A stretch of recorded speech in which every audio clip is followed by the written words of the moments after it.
Babbs Busdashian here, keeping up with the Bushdashian. Now, I like a man who's not afraid to show his feminine side, wear a nice dress, or wrap a little scarf round his barnet fair.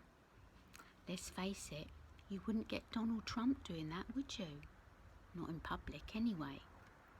Today, I met Taliban on the Silk Road from Kurdistan, heading up the Hindu Kush. I said to him, "You've got the most beautifulest scarf on, Taliban." He spoke to me in a few words of Pashto, which I do understand a few words, but his words were quite intense, so I didn't catch anything he was saying. He's a very nice man, actually. I said to him, in my country, in the UK, your name would be Terry, because Tel stands for Terry. But I quite like Taliban. It's got a nice ring to it, and it's quite romantic, actually. Anyway, as we was going up the Hindu Kush, he gave me one of them old meshy burqa things to put over my head to stop the flies getting round my face.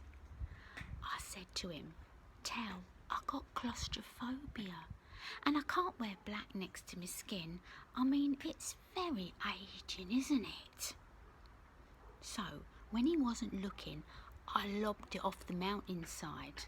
Well, you got to, haven't you? Now, let me tell you something.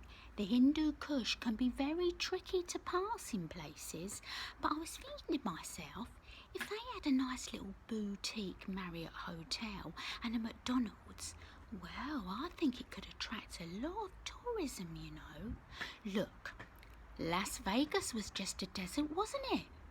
I mean, and they could have a beautiful Genghis Khan casino. You got to think with an open mind, haven't you? Now, let's face it, Billy Butlin had to start from somewhere, didn't he? Now look at Skeggy. He dug up a turnip field there, sold off the turnips and put chalets there in its place. Now you're talking, see? And you know what? Right here in Badashkashka, they have got the most beautifulest lazuli gems, the best in the world. Well, they've only got to dig up a few, haven't they? They could have the makings of a deposit on a fantastic Afghanistan holiday resort. Now we are talking, aren't we? He started to get the picture. Oh, he was really muttering away in the old Pashto at me.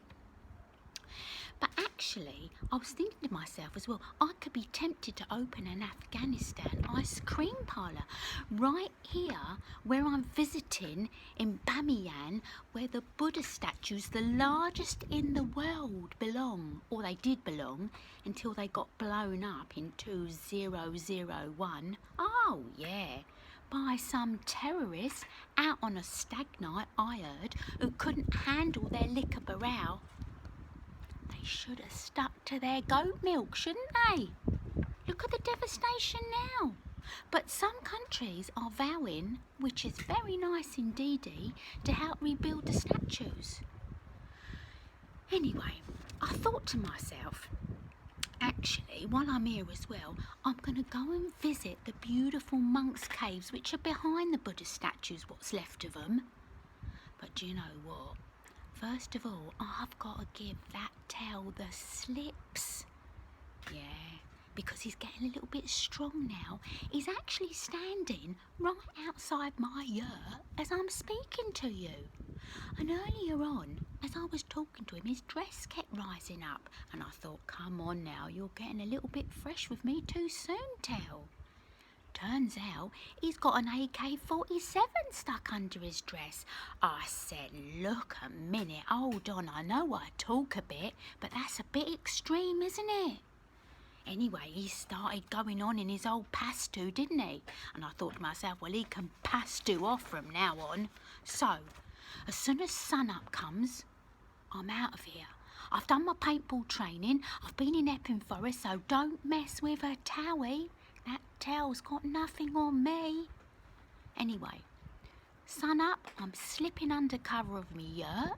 I'm off. I've booked myself a nice little camel and I'm heading in the direction of Kabul for lunch. Then it's straight up the Khyber Pass for me, which incidentally is named after my favourite curry house in Chigwell, the Khyber Pass. And do you know what? Right now I could fancy myself a beautiful vegetable curry and a little bit of Peshwari naan. That would go down a treat, ready for my trip. Anyways, Babbs Busdashian blogging off and soon to be bussing out on me camel.